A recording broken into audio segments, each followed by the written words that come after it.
And you'd have been more careful yourself so you wouldn't end up like this. It's so good to see you. I miss you. I miss you. I'll see you after all this. Thank you. Good morning.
Wherever you are, we welcome you.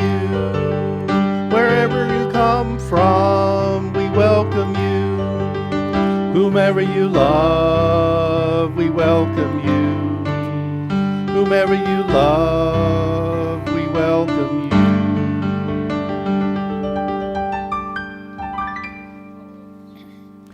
Welcome, everybody, to an in-person service. It's been quite a long time, hasn't it? One of the first things I want to do is get evidence of this. So people, please smile. There we go. Thank you.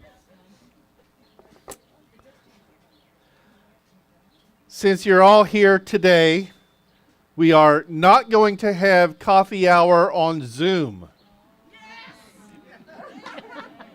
You are invited to stick around and have a picnic. I hope you brought your own food. If you did not, there are plenty of establishments in the area that can give you a carry-out meal, and you can bring it back and you can socialize. I want to ask you to remember that we are still in a pandemic. Vaccines are now readily available. Most of us have been vaccinated. So Lucas County has reduced from condition red to condition orange, which means things are a little bit better. For face masks, we encourage you to wear them, but we're not making a requirement. If you have been vaccinated, you're outdoors. That's a little extra piece of safety, I think. But also follow your own conscience and your own guide on that. If you have not been vaccinated, please stay separate, because even though vaccinated people have some prevention from the disease, there are still slight chances that we could catch it or that we could pass the disease on to others. So if you haven't been vaccinated, please be more cautious than some of the people who are masked. And if you haven't been vaccinated, please do so soon. I understand that there are people who have conscientious objections to vaccinations. Also, though, we do follow science, and this is science that can be trusted, and we are here today. So thank you for that. For today's service, as if it was not a special enough occasion just for us to come together, we have a guest speaker today, Mary Bilyeu, who is the food editor of The Blade, a former colleague of mine, and she also has some religious service background herself, so I think it's appropriate that she will speak here today. Welcome, Mary. Thank you. And now, let's start the service proper. Mary will offer opening words.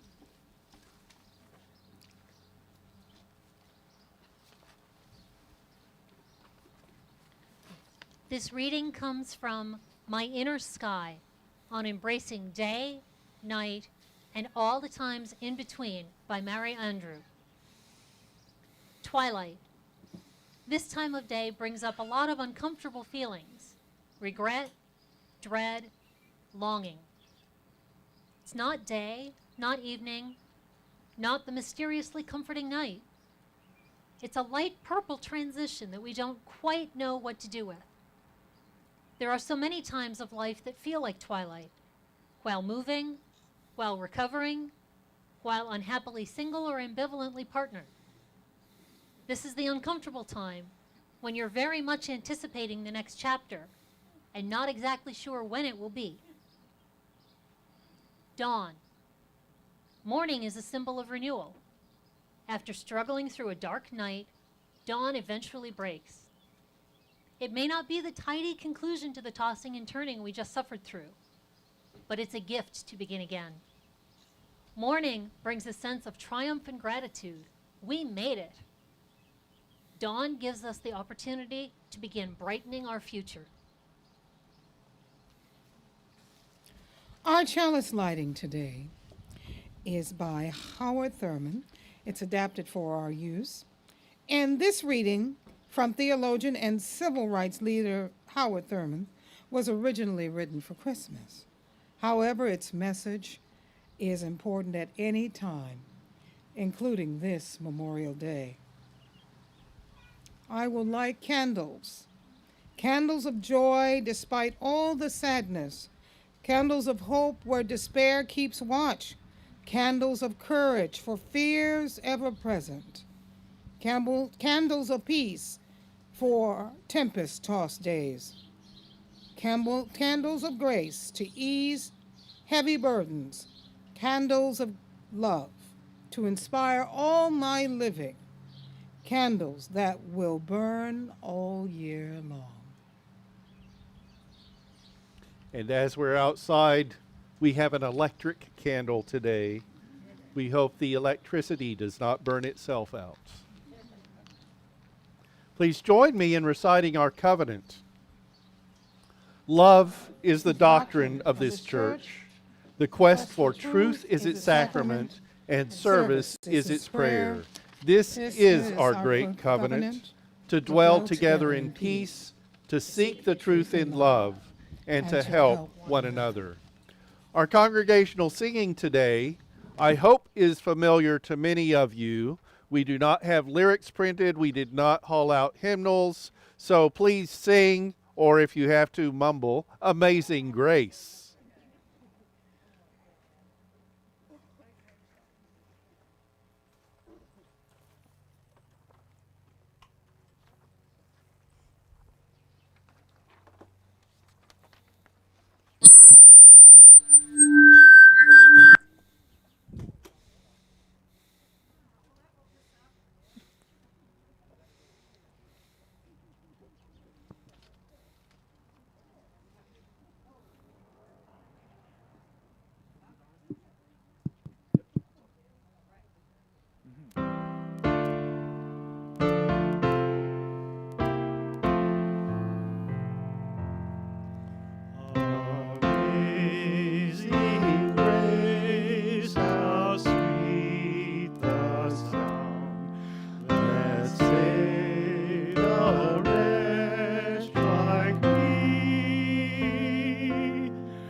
Good morning. Our story today is called Rabbit Looks for God, written by Kelly Weisman Asperuth Jackson. It's been adapted for our service today. One day, a rabbit set out from the woods, carrying a question to all the other creatures that it met. The rabbit came first to a butterfly, fluttering in an open field, and asked, "Friend butterfly, what can you tell me about the thing called God?" The butterfly thought for a moment and said, "God is the guiding wind that blows me from this field to that one and points me to where the weather is warm, and I can help the flowers bloom by flying from one to another." The rabbit thanked the butterfly and continued on its journey, coming to a horse who was grazing at the other end of the field.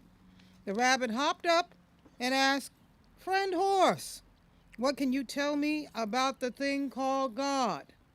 The horse looked at the rabbit, still chewing away at the sweet grass, and said, "God is the ground that holds me up, gives folks an open field to walk and run against, and all this lovely grass to eat." The rabbit thanked the horse and hopped on further onward. A little while later, it came to a slow-running stream, and peeking over the bank, the rabbit saw a fish. The rabbit dipped its mouth into the water to ask, "Friend fish, what can you tell me about the thing called God?" Then the rabbit raised its head up and back out of the water and put one ear into the water to listen for the answer. The fish replied, "God is water I swim in. It surrounds me all the time and gives me something to breathe and move through. It is something that everyone needs to live." The rabbit thanked the fish, bounded off again, and very soon after almost ran into a tree, craning its head upwards to look towards the topmost branches. The rabbit asked, "Friend tree, what can you tell me about the thing called God?" The tree answered slowly but without hesitating, "God is the sun that feeds me and all of my neighbors and family.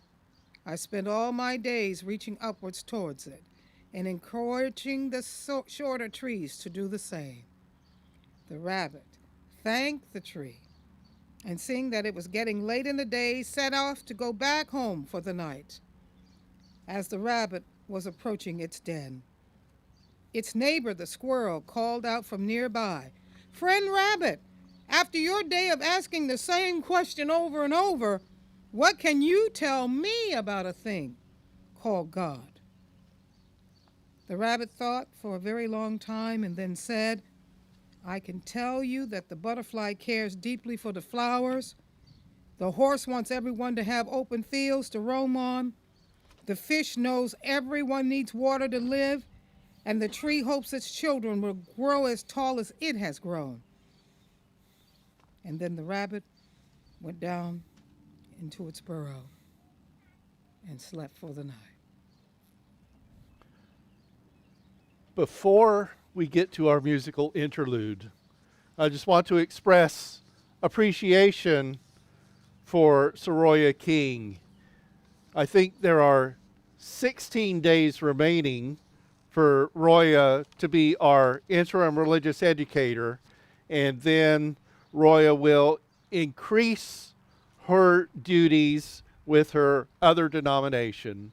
And I want to say that her serving as our religious educator has really been a gift to the congregation, and I thank you so much for your service.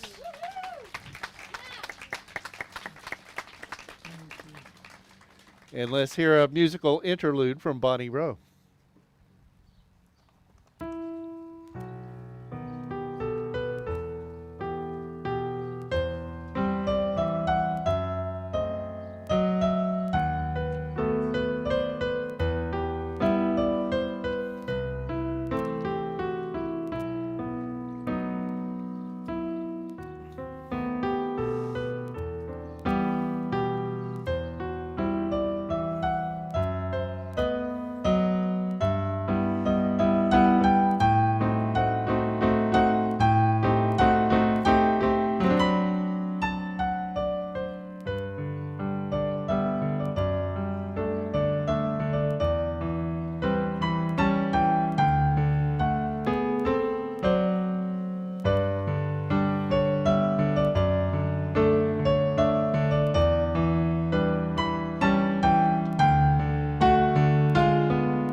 Please join me for a time of meditation, contemplation, and prayer.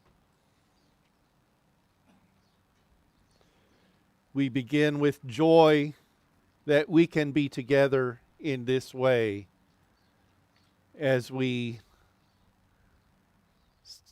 somehow in stages make moves to be together in a more customary way.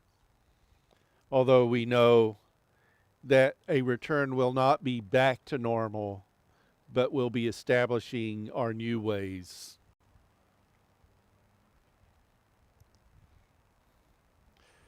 We have thoughts for people in our congregation who have need, who are ill. Especially today, I want to raise up Nancy Matlowski. She had a stroke a couple of days ago, and currently she is at the University of Toledo Medical Center while there are discussions as to how she can be helped to recover.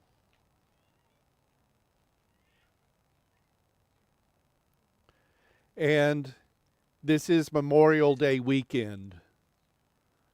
Memorial Day is the time of observance, a sacred national holiday when we remember those who have died while serving in the United States military. Many of those died in war. Some also died in peacetime.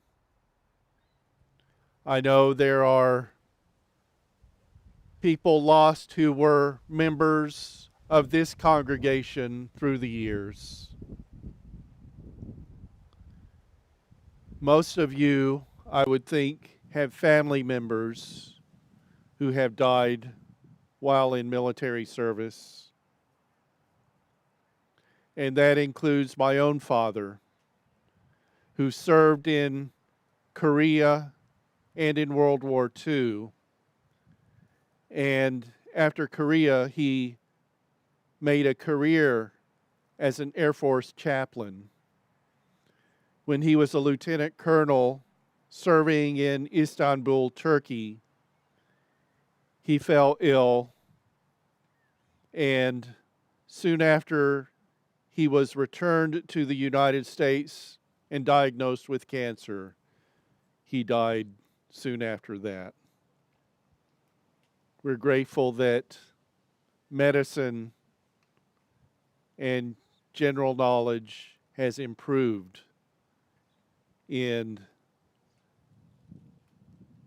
the more than 50 years since he died.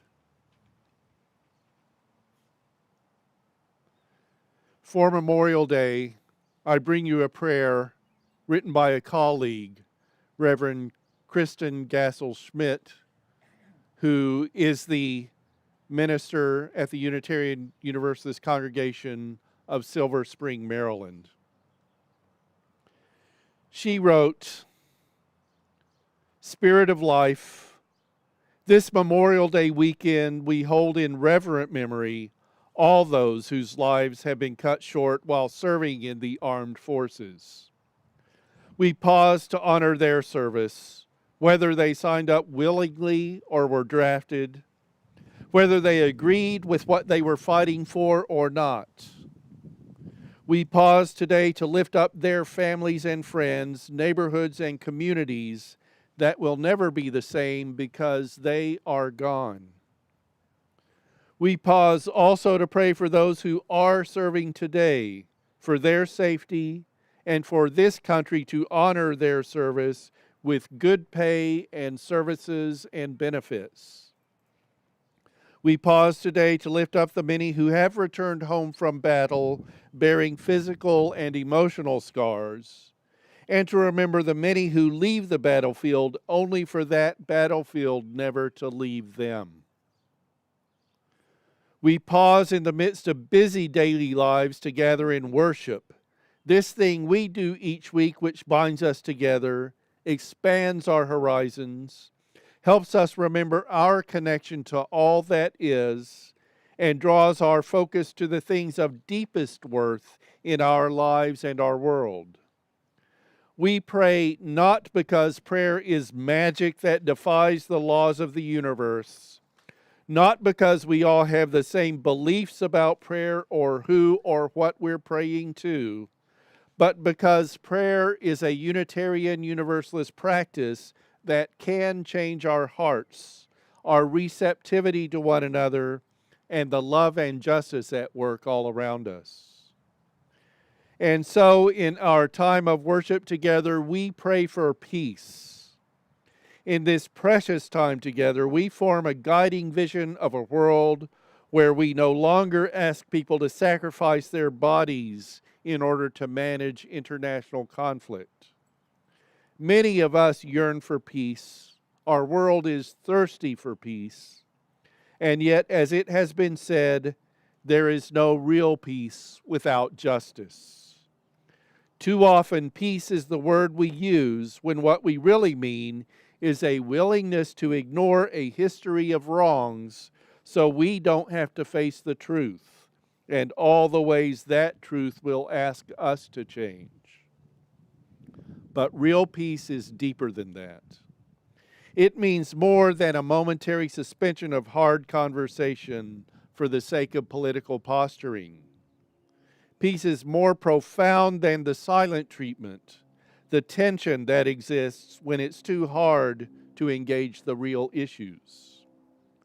Real peace is deeper than any lull between shouting matches or battles or bombardments. Real peace, the peace that doesn't pass our understanding, can flower only where justice has deep roots. This Memorial Day weekend, we pray for the courage and commitment to do what it takes to nurture the roots of justice in our own lives, in our own small corners of this world. We pray for the patience to stick with them even when it's all in vain, the assurance that our efforts matter, that they are part of a larger whole. May the truth that sings its own song in each of our hearts, the gratitude that leads us to share our abundance with others, the force that topples every tyrant, the power that fills the hungry with good things, be in us and with us now and forever. May it be so, and may we make it so. And these words, brought from Mary Bilyeu, are from How Al-Anon Works for Families and Friends of Alcoholics. Upon reflection, I can see that my life has been filled with many miracles. I simply have not always recognized the look of God's grace. Let's observe 1 minute of silence.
our reading before Mary's sermon is Prayer for a Busy God by Thomas Rhodes.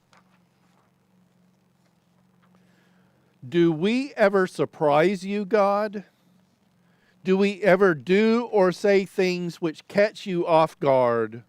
Or do you have everything under such tight control that nothing is left to chance? You are the ultimate mystery to us, but are we ever a mystery to you? Do you ever wonder why we turned out the way we did, like any mother does her children? They say you are omnipotent, able to move mountains or change the very laws of nature at a whim. They say you are constantly searching our hearts, weighing our souls, judging our worthiness. They say you already know our fate. Well, maybe so, but it doesn't sound like much fun. All that running around and decision making, like the weight of the world was on your shoulders. Not that I'm complaining, mind you. I'm grateful to be alive and appreciate all you've done, but I sure wouldn't want your job. No, I'd rather think you'd leave some things up to chance. After all, you did give us our freedom, didn't you? A little uncertainty, a bit of suspense sounds a lot less boring than all that running around and judging all the time. You know, they also say that we were made in your image. If so, does that mean that our faith in you is a reflection of your faith in us? O God, who sets the planets in their paths, who notes each sparrow's fall, each busy bee, may we be worthy of your faith in us. May we act with equity, compassion, and intention so you don't have to all the time. And occasionally, just occasionally, may we surprise and delight you. Then you can have a day of rest too.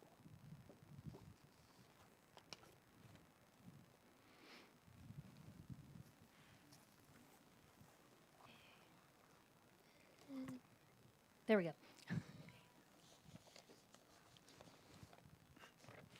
Hi, I'm Mary Bilyeu. I'm the Blade's food editor, and I just want to thank Tim and all of you for inviting me and welcoming me today.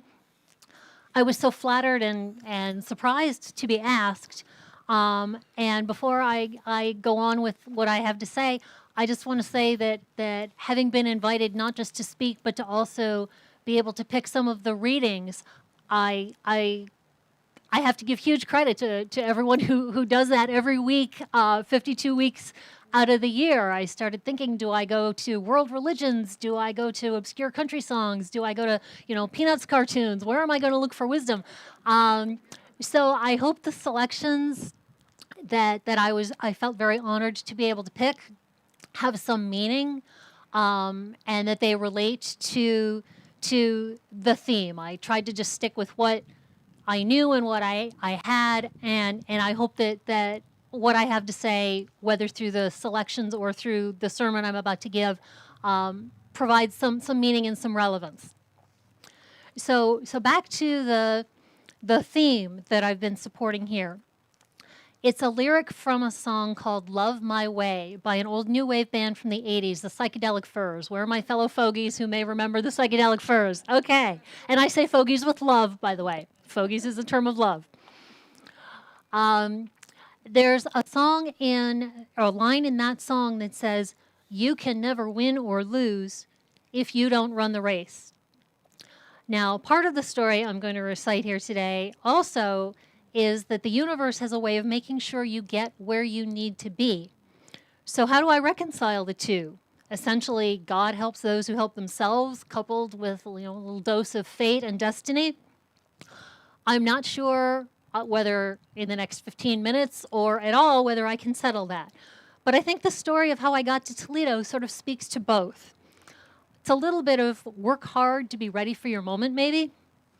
But as they say, I guess I should start at the beginning. So, to sound a little trite, I was born and raised in New York City. Not that I have the accent to prove it. And I moved to the Detroit suburbs when I was a sophomore in high school in 1978, when my father was transferred there. Almost all of our family was already there in the Detroit area, so that was really nice. We were the only outliers. But it was quite a shock as somebody who had lived at 69th and Central Park West near Lincoln Center to move to Birmingham, a Detroit suburb, which is hip and trendy right now, but was just small and snobby back in 1978. So I did my 3 years there, and I'll be honest, that was enough for me. I went to the University of Michigan, go blue. And I was one of those loiterers who stayed on. I lived in Ann Arbor for most of 33 years. When I went to U of M, I started pre-med, and I admit I loathed every single moment of it. I had taken chemistry my freshman year in high school, so then when I had to take my placement test, I remembered nothing, and I'm sort of laughing and blowing my way through this. And the next thing I know, I placed in the advanced chemistry class. I'm like, I don't remember a thing. How did I do this? And they tried to tell me, oh, no, you remember more than you think, try it. And it was miserable. Now, I don't know how many fellow Wolverines there are here. Yay! I see a few. There's a big block M in the diag in front of the graduate library, and there's an old legend that if you step on that before your first final, you fail it. I am living proof. I failed the chemistry final. I was not used to this, so this was a very, very unpleasant experience. Worse than that, though, was that the pre-med program at the University of Michigan is hugely competitive, viciously so. I knew people who'd had lab experiments sabotaged. I knew people who wouldn't get together for, friendly study groups because if everybody did better, it would blow the curve. And I couldn't live my life like that, even aside from the difficulty with chemistry.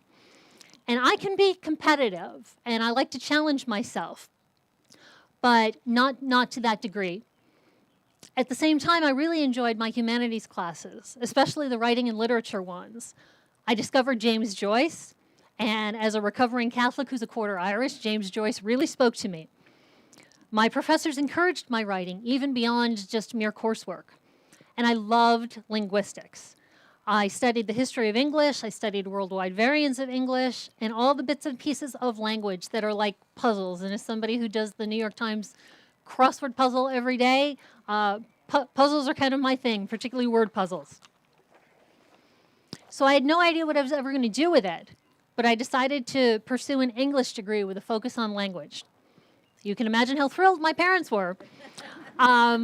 Although I had the genes for it, though. My mother had spent the summer when she turned 16 reading Dickens on her front porch. So I think there was a little bit of her that was sympathetic, although she probably wondered whether I was going to be moving back home and living in their basement. But, at the time, they went with it. After graduation, I went to Michigan State for a whopping 2 terms. My father, who was much more practical, had encouraged graduate study in something marketable and productive. So he had thought that maybe public relations and advertising, marketing, something in that area, which would still make use of language skills. And I admit, I tried it, I hated it, and I went back to Ann Arbor. I did get 2 good things out of my time in East Lansing, though, ultimately. My now ex-husband and our son. And I'm a proud grandmother now. As of December, my one and only son got married, and I have a grandbaby in the Philippines, and we're hoping that this is all going to get resolved, and I will actually get to meet him sooner rather than later. But when our son was 2, my then husband dealt with substance abuse. And I say that because it was a fairly comprehensive problem. It wasn't merely, one aspect. And he ended up going into a year-long rehab program. It was an inpatient facility until our money ran out, and then he ended up in a halfway house. When he came home, we worked to rebuild our family, and he worked to rebuild his life. But if anybody has any experience in this area, you know that one of the hardest things to do is to rebuild your social life. Everyone else gets to have a beer.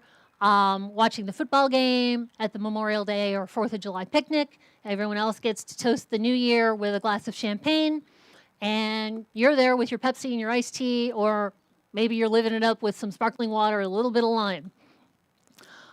You can't hang out with your old friends in a lot of cases. They think that, oh, well, as long as you don't have 12, but you have 1 or 2, this is good. And they really don't understand the saying in Alcoholics Anonymous that 1 is too many and too many is never enough. Excuse me 1 second.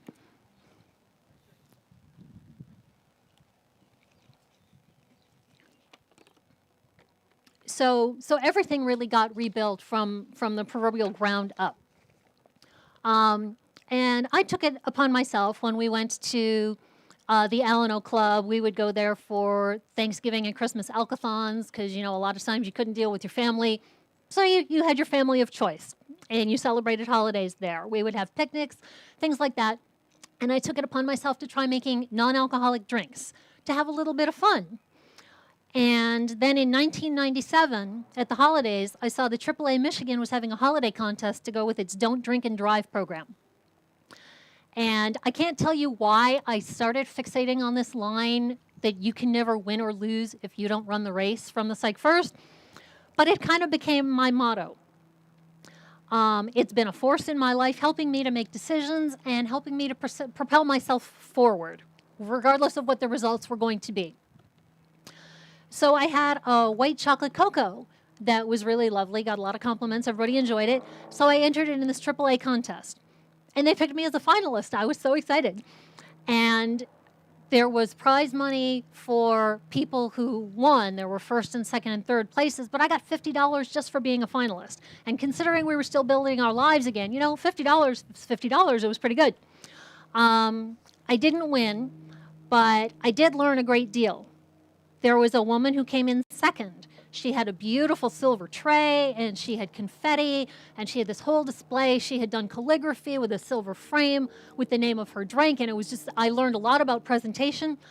I also learned about sportsmanship, because after she had gone to all that trouble and she came in second instead of first, she threw a colossal hissy fit, like a child-worthy rather than an adult-worthy hissy fit. I also learned about a site called Cooking Contest Central. For a $25 annual membership, you could get access to a site that offered tips about cooking contests, listed local, regional, national cooking contests. There are hundreds, far beyond the Pillsbury Bake Off that everybody knows. There were message boards and chat rooms, and I made friends through there. Even in what you would consider a competitive world of contesting, I made friends back then that I'm still in touch with 25 years later. It's a very strong and really warm community. You know, the people who like to cook and bake and feed you, they have good hearts. So a lot of the prizes really helped us out. Sometimes there were cash prizes, sometimes there were gift cards, sometimes you'd win, you know, a gift box full of, you know, Near East couscous mixes or whatever. But considering where we were in our lives, all of that was really helpful. And my thinking is, you know, you're going to be making dinner for your family anyway. Somebody wants your recipe, send it in. You never know. You never know. Remember, you can never win or lose if you don't run that race. So ultimately, I won or placed in more than 60 contests. And when my triple chocolate cupcakes won a Taste of Home cupcake contest in 2007, my son and I took 2 different trips to New York. And I was even able to appear on the CBS morning show. CBS is equivalent to the Today Show because they had an arrangement with Taste of Home. Whoever won their quarterly contest would get to appear on the show. So that was a lot of fun, and life continued. I was a stay-at-home mom, and truth be told, even though I work full-time, I still kind of have that stay-at-home mom mentality to me. I used to schlep the kids to scout meetings and field trips and band practice. I did lunch duty. I continued entering contests. My son's friends, my friends, teachers, they were all happy to be recipe guinea pigs. And then in 2006, I got divorced. So I went to work part-time to begin with at a synagogue. I was the rabbi's administrative assistant, the equivalent of a church secretary, and I have to say, I loved it. I absolutely loved it. The congregation, much like the one here, anytime I come here, which I admit is not often enough, anytime I come here, I feel like part of an extended family. And that's definitely how I feel with this congregation I used to work at. And so, again, life continued. I was entering contests, I was working part-time, I was taking care of my son. And then in 2009, the Ann Arbor News closed. The paper had been around since 1835, so it was very sad. I admit I had been a long-time subscriber. But it was also necessary. There was competition with the Detroit papers. The paper was losing money. And so then in its place in the summer of 2009 came the entity called AnnArbor.com. It was the very first in the country that went online only. And to this day, they only publish 2 newspapers a week. And this is at a time, though, when websites weren't as sophisticated as they are now, when video wasn't really a component of stories, when phone apps with news alerts, like the Blade has, were not an option. AnnArbor.com hired some of the Ann Arbor News staff, but it wanted what it considered hyper-local content, and so it sought contributors from various areas of the city. Well, I had an English degree, I had some writing and marketing background, I had a love of food, and remember, you can never win or lose if you don't run the race. If I didn't submit an application, the answer was going to be an automatic no. So I thought, let's try. I sent them my resume. And they were interested. I was shocked. Truly, I was shocked. They wanted me to write about food and cooking and baking and recipes and contests, essentially, whatever adventures were going on in my kitchen, like a blog. They couldn't pay me, they said, but 25 years after getting that English degree, I was thrilled just to see a byline and to tell my parents that it was worthwhile after all. Now, of course, this was a news entity, so there were some constraints. And so I thought it would be fun to have my own space, and I decided I would go and start a blog. And, with an eye to marketing and something memorable, I called it Food Floozy. A floozy is a woman who can be seduced by virtually any man, but a food floozy is a woman who can be seduced by virtually any food but sushi. I don't like sushi.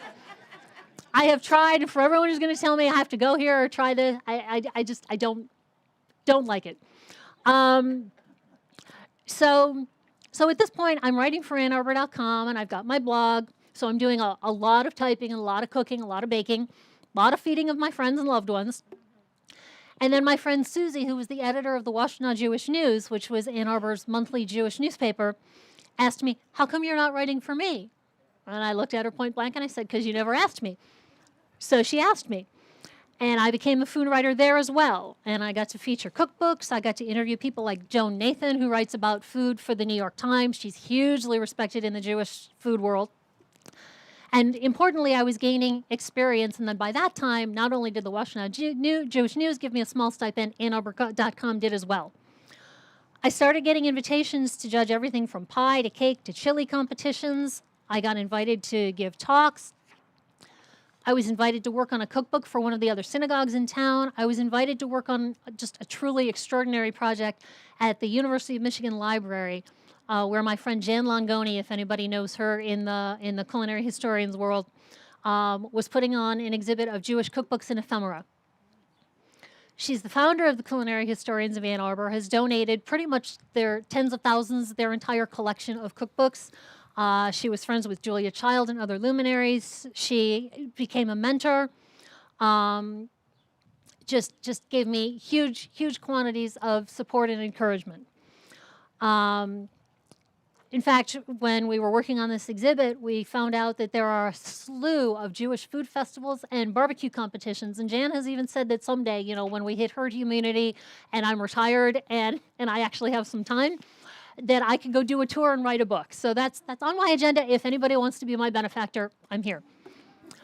So after all of this meandering and adding on of different projects and working and cooking, how did I find my way to Toledo? Well, in 2013, AnnArbor.com got folded into the MLive network, and it went back to calling itself the Ann Arbor News. It's still mostly online, but it went through a lot of changes. It had to mold itself to the MLive format, where they had a living section as opposed to a distinct food section. And AnnArbor.com had built up like 6 different food writers, each of us covering different areas. We had a fabulous food section. And it got folded into the living section. Nobody could find it. They started cutting back. I would do 3 articles each week, and by this time, then they cut me back to 1. They got rid of everybody but the restaurant reviewer. It was a difficult time. Excuse me, one more second.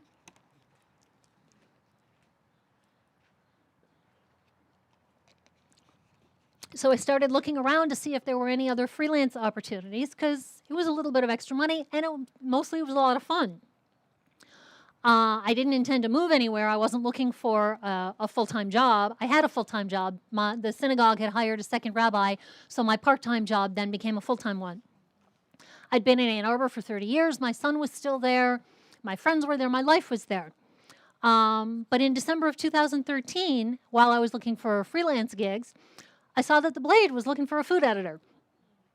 So my life is set. I'm not planning on moving, but I thought, well, maybe they could use me as a freelancer, or maybe maybe they have some tips or some ideas or some suggestions, a little networking. And again, as the psychedelic first say, you can never win or lose if you don't run the race. I've not been to cooking school. I don't have a journalism degree, but I sent my resume in anyway. How about that? I figured they can always ignore me when they saw that I wasn't qualified. 2 days later, though, one of the editors emailed me and asked me for 6 writing samples, and I agonized. Truly, it took me all day long. I agonized. Was I going to be too flaky? Do I want to do interviews? Do I want to do recipes? Is it going to be too Jewish? Sent them in. 2 days after that, I received a call from area code 419. Now, I'd lived in Michigan since 1978. I knew where this was from. And there was only one reason somebody from the 419 area code was going to be calling me.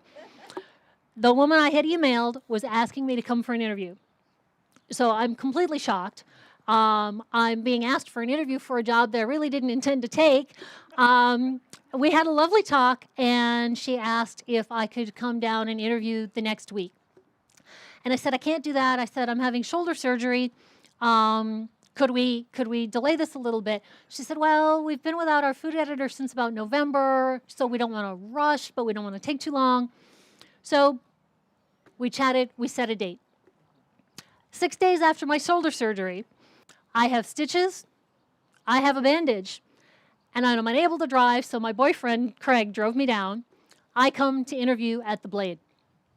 It was that horrific winter where we set records for temperatures, snow, and every other miserable winter thing you could get.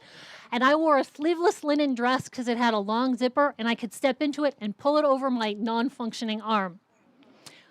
So already we're in, good circumstances here, right? And then there's one other little tidbit. I came down to interview at the Blade while I was still taking narcotics for my post-surgery pain. Now, I do not recommend this. It seems to have worked for me because we all kind of know how the story ends. But yes, I was taking narcotics while I was interviewing for the Blade. So I met with editors, including Dave Murray. Either blame or credit for my being the food editor now goes to him. Went out to lunch with the sports editor, the editor I'd been emailing with, one of the vice presidents. They had me take a quiz on grammar, and I'm thinking, oh my God, my brain, are the pain, or is the pain going to come back and I'm going to be distracted, or are the pills going to make me loopy? And I'm thinking, oh my God, wouldn't this be terrible if I have an English degree and I can't pass the grammar quiz? So I agonized over that, and 4 hours later, I went home. And I'd been told I would hear in a few days if I was selected to go on a final interview in Pittsburgh with our publisher, John Block. So while I'm chit-chatting with everybody, frankly, while I'm waiting for Dave Murray to be free and do our interview, I asked how many people had applied for this job. And I was told after 2 postings, 125 people had applied for this job. How many people were being interviewed? 3. One was from Chicago and had food experience. One was from Chicago and had no food experience, but a really impressive resume that included the Wall Street Journal and the New York Times, and me. So it was all I could do not to burst out laughing at the absurdity of this. I'm like, I have an English degree, I do cooking contests, I blog, I'm obsessed with Jewish food, and this is pretty much my resume. But to my credit, and pat my battle goal, I had diverse writing experience. I had some media experience. I had done speaking engagements. I was involved in the community, something I was told was a really key ingredient, pun intended, in the mix of what they were seeking. And 2 days before Christmas, I got the call that I was chosen. I guess I had won that race because I was being sent to Pittsburgh. So my boyfriend Craig and I tried to drive to Pittsburgh in January after the holidays because I hate to fly. Don't even get me started on how much I hate to fly. And it's only 4 hours down the turnpike. And I'm like, well, by the time you drive to Metro and you park the car and go through security, you're already most of the way there. But it was 15 below that day. And 23 was literally a sheet of ice. And Craig got 10 miles. We thought, you know what? Got to hang this up. This is not going to work. And at that point, I was afraid I might lose this job that I had gone in not even planning to take. I had my heart set on it then. So the next week we met, we went down to Pittsburgh. I met with Mr. Block. It was supposed to be a 30-minute interview, and an hour and a half later, after we talked about everything from school to curry and crock pots, I thought, okay, well, the interview went well. And the next day was my son's birthday. So we were boogieing up the turnpike to get back for that. And as we were sitting in a Burger King, because on the turnpike, you eat at McDonald's, you eat at Burger King, or you starve. These are your options. The phone rang, and sitting at a Burger King on the turnpike, I got the official offer to be the Blade's food editor. So there's a Yiddish word, bashert, which is loosely translated as destiny. A person, the love of your life, Craig, can be my bashert. But it also means a destiny, like when a situation works out for you. So clearly it was meant to be that I come to Toledo. You've heard the absurdity of this story. There is no other explanation for this. How do you explain that somebody with my background has been eating her way through Northwest Ohio for 7 years now and making friends all along the way? The universe, the God, goddess, higher power, or whatever your personal interpretation may be, could have been seen as fickle, putting obstacles in my way, and some of those obstacles, I'll admit, they were hugely, deeply painful and stressful. But my ex-husband's rehab and other obstacles provided me with opportunities for learning and for growth. And those skills then helped me to be stronger and more resilient as I faced other obstacles or took advantage of other opportunities. Some things work out the way we hope they will. Other times we're disappointed.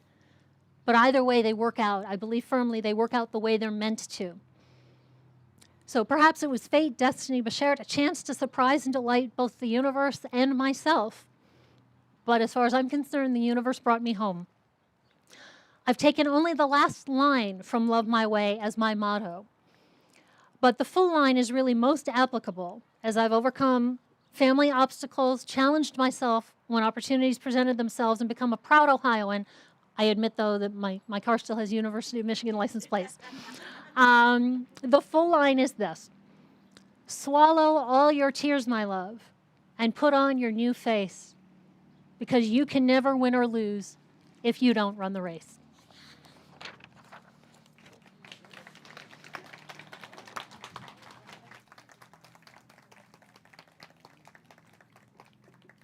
Thank you, Mary.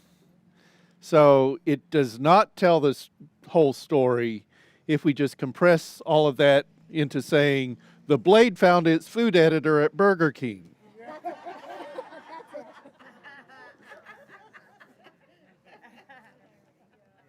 I'm grateful for your speaking today, for your sharing your story, and for your being in Toledo as well. Thank you, Mary. Thank you.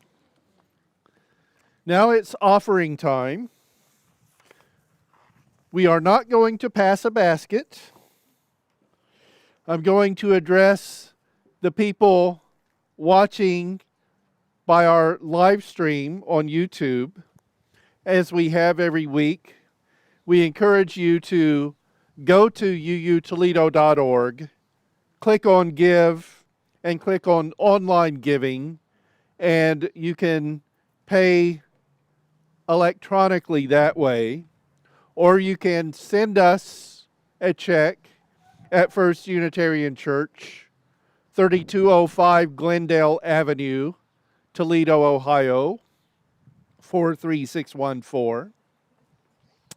And for you in attendance, as I say, we're not passing a basket. We do have a jar on a table over here where you can deposit money, cash. You cannot deposit Bitcoin because it is not a tangible type of thing. But if you want to give us Bitcoin, we can work out a way.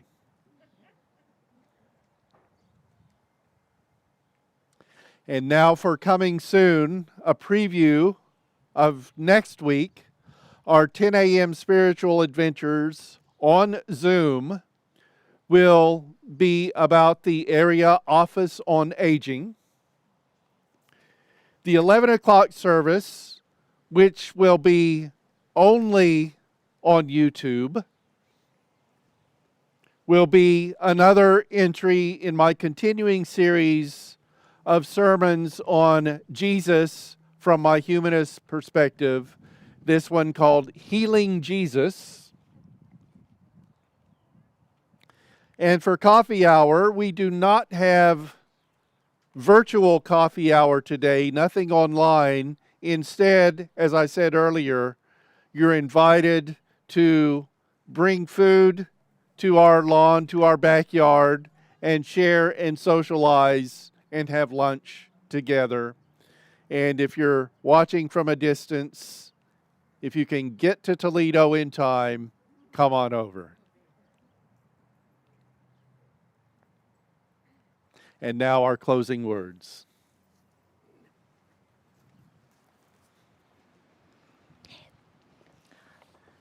This comes from Flowers on the Moon by Billy Chapata.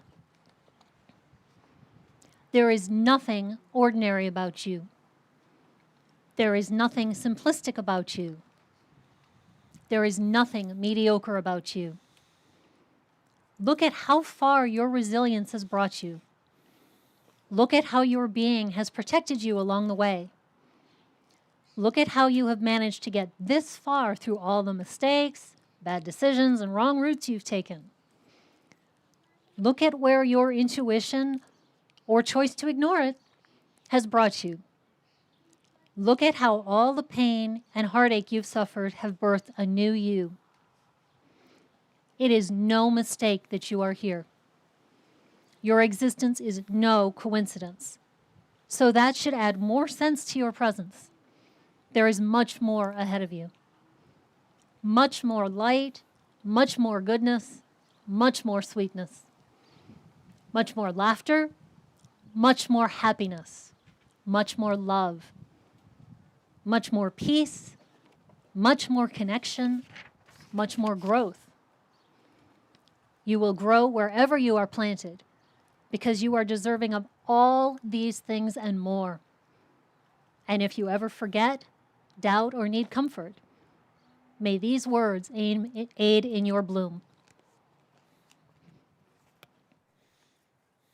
As we send the flame today, hear these words from the Zohar quoted in Mausolev Shalem. The fire that was on the altar entered into the hearts of the priests and worshipers, so that their song was full of passion, and the power of prayer filled their being.